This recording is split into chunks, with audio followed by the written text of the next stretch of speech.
Alrighty, shout out to y'all that was in my live feed earlier today. So why didn't I use drive-in or reefer in the equation of what I was talking about? Well, it's a couple of reasons. Number one, those are all OTR/regional. They require you to be in different locations at all times. When you pull in the drive-in, pull in the reefer, you don't know where you're gonna be booking loads. You don't know where you're gonna be going. You don't know where the trucks are gonna be at, especially when you start to have drivers. Driver may call you, he's stuck in New York. One driver in Wyoming, one driver over in North Carolina. You don't know where these people are gonna be at. I like to work around an area where I have a network of tire shops, mechanics, dirt cheap fuel, a dealership nearby. You know, a mechanic where I can get everything for cheap for the low. So that's why I try to concentrate all my work in one area. It's just like somebody that's running intermodal with a bunch of trucks. The guy I parked by currently right now, where my blue truck is parked, you see he got 3 trucks. His whole operation is just concentrated right here in Nashville. It's a lot easier that way. It's a lot easier to watch over everything. The only way I would have trucks OTR going any which way is if I had lease trucks, and I had you guys in lease trucks like Pimpsky and Ryder, where you pay the note and they take care of the breakdowns. When you break down, something happened with the truck, you call them and they deal with it. Versus you calling me and I got to deal with it and you stuck up in New York somewhere. I don't know anybody in New York. All I know is dealership, and that sounds like a bill. And I don't like big bills. I don't like them type of bills. You ain't got no control over that. So that's why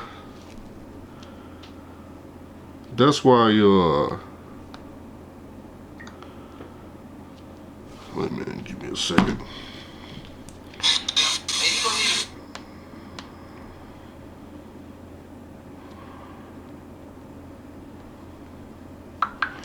There we go. That's why I didn't include drive-in and reefer. And also with drive-in and reefer, well, let's just do drive-in. Drive-in, it's gonna be more miles. You know, obviously I gotta negotiate the rates. They fluctuate depending on what area you in. $1.50 all the way up to $2.50, all the way up to $3, just depending on the area. I know with the local work, it's just a set rate. The Lowe's all pay the same thing. I love that.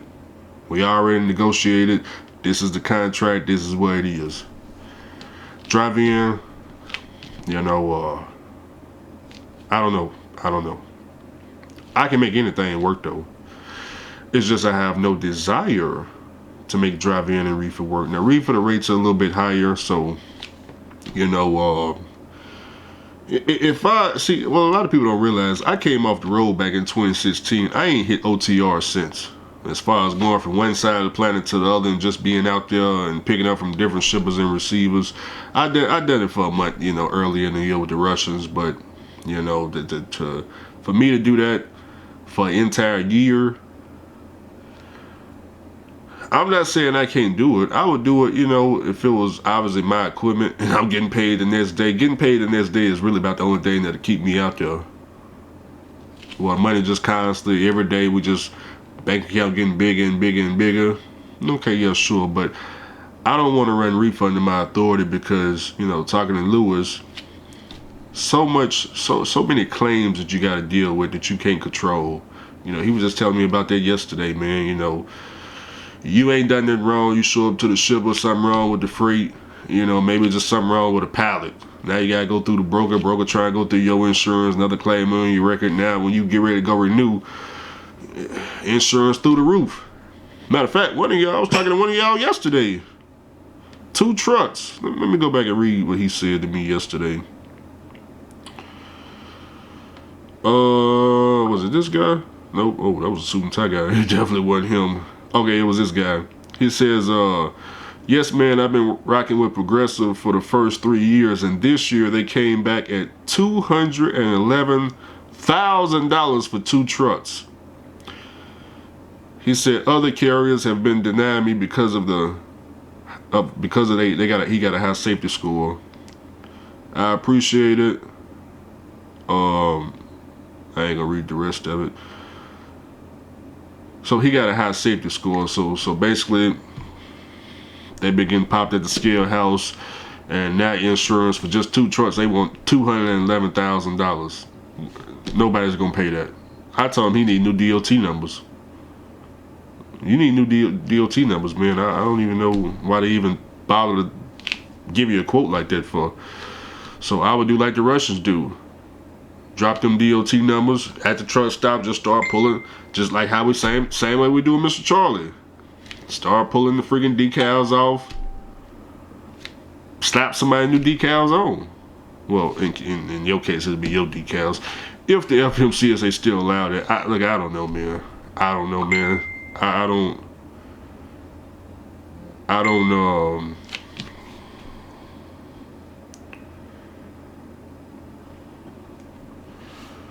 don't be having all these safety violations with equipment. You know, state trooper pulled me over. We already took care of all our safety violations. I mean, brakes are good, brand new. He ain't worried about nothing. I don't care how old the equipment is. I'm pretty sure he got newer equipment than me, because I run the oldest equipment on the road. 1997. So, you know. But, yeah, man, that's why I didn't include the drive-in and the reefer stuff. More miles, less control. Although, higher percentage. 97% I get to keep. 3% goes to factoring. Nothing wrong with that. The oil fuel, 90-10 split, but they ain't no factoring. So, technically, the 10%, that's kind of like factoring too. It covers factoring, and Mr. Charlie get to hold the contracts. Thinking about it, like I said, man, I don't want to control the contracts no more, because there's too much rug pulling going on. You know, you got whoever we get the contracts from. They see us on social media. They don't like the fact that we growing and making any money. So let's pull it from him and give it to somebody that's more quiet. But they ain't gonna pull Mr. Charlie contract. And Mr. Charlie know that. They know that. So I just go hang out with Mr. Charlie, keep my numbers on the side of the door. So when they see the truck, okay, that's Andrew. Let's pull his contract. Oh, he ain't got no contract. And they don't know who the contract belonged to. They don't have a clue. They come asking me. I don't know. Hey, look, I don't even speak English, man. What you asking me that for? I don't know. I ain't got no contract. Matter of fact, I'm just a volunteer truck. Yes, one of the trucks broke down. They just paying me. I'm power only through TQL. They paying me to come hook up to this trailer and unload it. I'm just here for a day, just a short time, not a long time. Yeah. The reason why I talk like this is because I made the most amount of money in my whole trucking career when I had Mr. Charlie running the back office of my freaking operation. I had see, it's crazy. Even though I knew who the shippers was and receivers and things like that, they wouldn't work directly with us. And once I figured that out, that they wouldn't work with us, I had to go and find some 22-year-old teenager, teach him what to say to these people in this shipper, have him put on this good front, you know, suit and tie, you know, all that. Here's the phone number. I'm hiding in the background with Justin Lewis on 3-way. Have him call the shipper. Give him the same information that we've been trying to give him. You know, tell the shipper, hey, guess what? Oh, man, we can work with you. Oh, man, well, shoot, man. Can you start today? Yeah, of course we can. We got. Hey, Andrew, how many trucks we got? Hey, man, tell them we can send them 3 today. Yes, Miss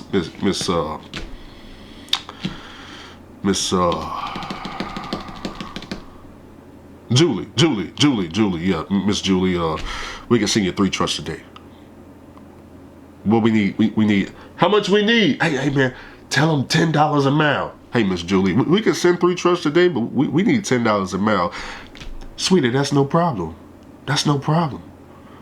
Have your truck show up today, and as long as the drivers, as long as when they show up,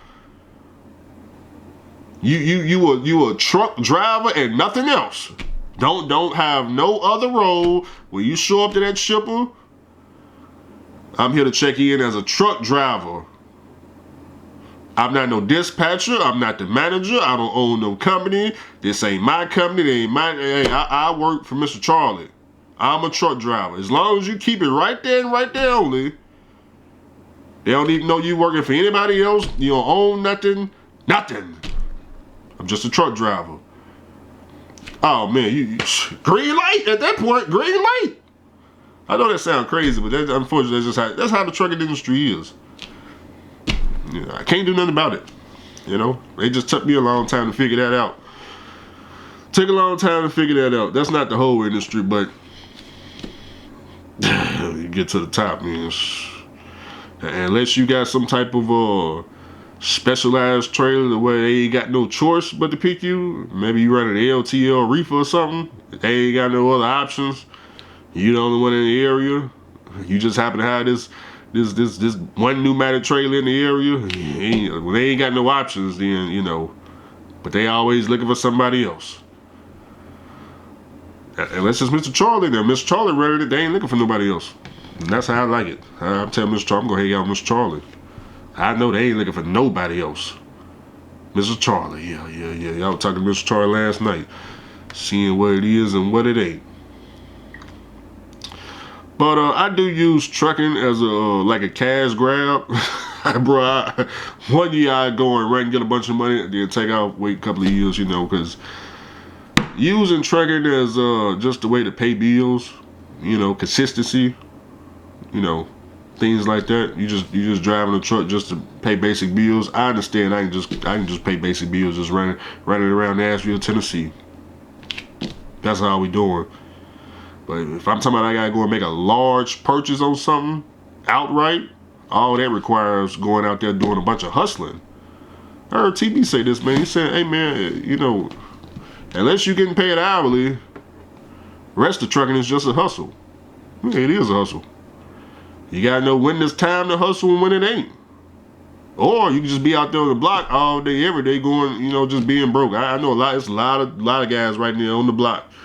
Trump out there, you know, taking care of them boats from the Pacific to the East Coast.